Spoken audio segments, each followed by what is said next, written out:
Oi, eu sou o Maxon. Hoje eu vou falar sobre Signalis, jogo de terror, horror de sobrevivência, lançado recentemente em todas as plataformas, inclusive lançado no Game Pass. Um jogo que se encaixa ali na linha dos jogos de terror retrô, que resgata o terror especialmente da metade para o final dos anos 1990, com a estética de PlayStation 1, gameplay também dos jogos pós Alone in the Dark e Resident Evil, com uma perspectiva de câmera que é um tanto distinta para esse tipo de jogo, para jogo de terror de sobrevivência, que é não necessariamente isométrica, mas que remete bastante a Metal Gear Solid. Outra coisa muito importante de ser dita de Signalis é que ele é feito por duas pessoas. É um estúdio alemão, Rose Engine, que é composto por Yuri Stern e Barbara Wittmann. Eles tiveram ajuda na composição, na trilha sonora, na paisagem sonora, mas programação, história, arte, código, foi tudo feito pelos dois, já há vários anos. Primeiro jogo do estúdio. Tudo isso é muito impressionante, porque o jogo é tecnicamente muitíssimo bem feito. E ele, dentro dessa proposta retrô, ele contempla absolutamente, enquanto entrega a sua própria cara. É um jogo com temática de ficção científica. A gente joga com uma androide que acaba de despertar de uma cápsula de um sono criogênico. Essa androide se chama Elster. Ela é uma réplica dentro dessa realidade futurista, mas é um futuro meio retrô. Algo que a gente viu em videogame de uma forma muito plena no Alien Isolation. É um futuro antigo no sentido de não ser assim tão avançado tecnologicamente falando. Especialmente com relação às armas, né? As armas de fogo que a gente usa para enfrentar outras réplicas ou outros gestalts que saíram do controle dentro dos domínios do jogo. Então não se sabe exatamente em que planeta se passa, se é ou não no sistema solar. A própria personagem, conforme vai explorando os cenários, também vai descobrindo onde que ela tá, porque parece que ela caiu ali e ela despertou, sabe-se lá depois de quanto tempo, e ela tá à procura de uma outra androide. E aí conforme você joga e vai desvendando os mistérios, eu particularmente fiquei com muitos enigmas ainda na cabeça, você vai descobrindo que se trata de uma nação interplanetária totalitarista, que dominou o sistema solar, que dominou além do sistema solar, que dominou os planetas e que, para manter o controle, criou essas linhas de robôs, os robôs administrativos e os robôs mais de força bruta. No caso, a personagem que a gente joga se encaixa aí, as réplicas, né?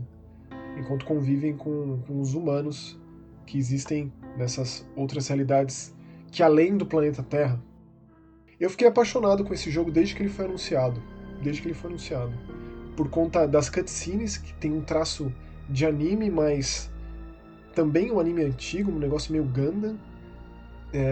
Ele tem aquele polígono cheio de rebarbas, cheio de serrilhado, e isso dá um charme muito particular pro jogo.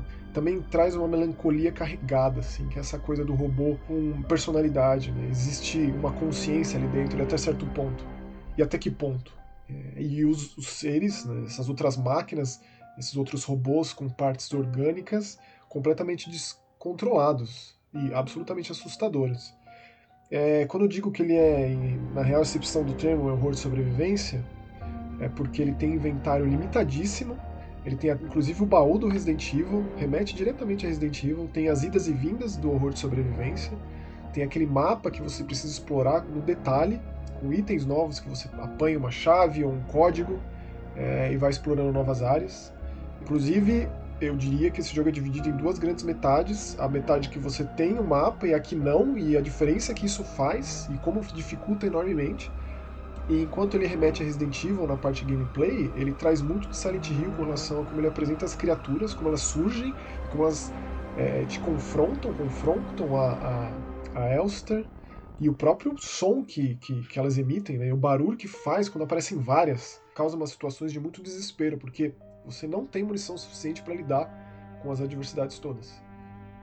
Seja porque você não tem espaço para carregar, seja porque de fato os inimigos sobressaem, assim. Eles são resistentes, eles retornam se você não lida com o cadáver, no esquema meio Crimson Head do Resident Evil Remake. Você tem ali uns sinalizadores, formas de queimar aquele cadáver, entre muitas aspas, afinal é uma máquina, mas tem formas de lidar com aquele ser caído ali que volta depois de um tempo.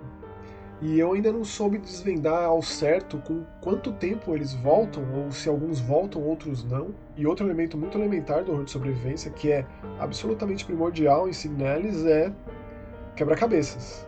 Complexos, difíceis. E eu acabei de vir de Scorn, que também é um jogo com quebra-cabeças sobressalentes, mas aqui vai além.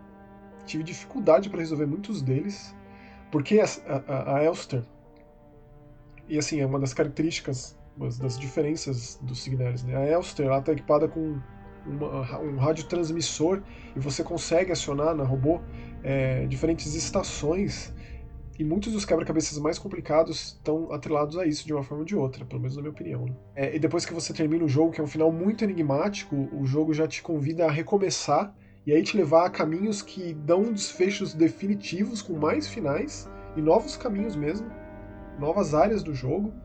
Então, se você termina, não é o fim, dá pra ir além. O que me levou de 10 a 12 horas para terminar. Outra coisa que eu gostei muito no Signalis são os momentos que quebra o gameplay convencional com a câmera afastada e você controla a personagem em primeira pessoa. E isso dá uma mudança drástica para a condução da coisa em si, né? E inclusive para o próprio cenário. Isso leva para conclusões de que a gente está jogando talvez o passado dessa personagem e como as coisas cruzam, né? E como elas estão interligadas. Isso muitas vezes conversa com aquele momento e é algo que a gente precisa ali, até mesmo uma resolução de um quebra-cabeça. E isso é genial, assim, cria uma imersão e cria, inclusive, uma certa expectativa de onde isso pode levar. E falar um pouco mais seria estragar muito da surpresa, e esse jogo é cheio delas.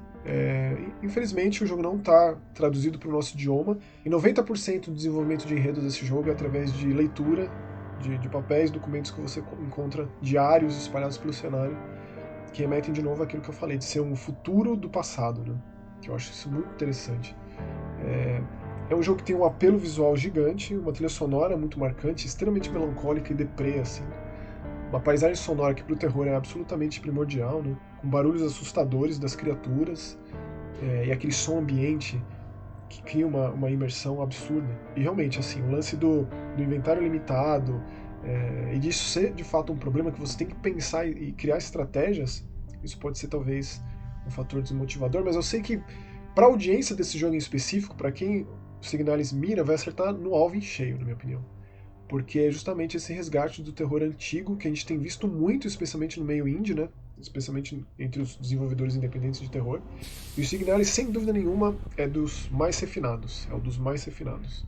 Então não deixe de jogar, caso você seja do terror antigo, ali do berço do horror de sobrevivência, da Era de Ouro. Esse jogo aqui, ele é obrigatório. É isso aí, valeu, tchau!